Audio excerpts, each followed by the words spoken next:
Не? Сен өте жирен болып қалдың. Жирный? Иә. Қай жерім жирный? Мынаяқтан. Не істеймін енді, не істеу керек арықтау үшін, айтшы маған, мен білмеймін. Енді кет тұрсай. Не істейміз тұрғанда, айтшы маған. Енді тұрсай бірсі.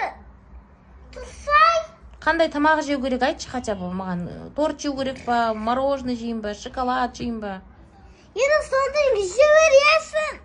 Оны енді қандай тамақ жеймін, айтшы, түсіндірші. Мен кешкеден айттым ғой. Тағы айтма, қандай тамақтар жеу керек арықтау үшін? Огурцы, баклажан. Сосын? Былай жата берсем арықтаймын осылай? Жоқ, болмайды, ұйықтауға болмайды. Арықтау үшін не істеу керек енді? Тамақ жеу керек правильно, иә, диета, сосын? Иә, шай.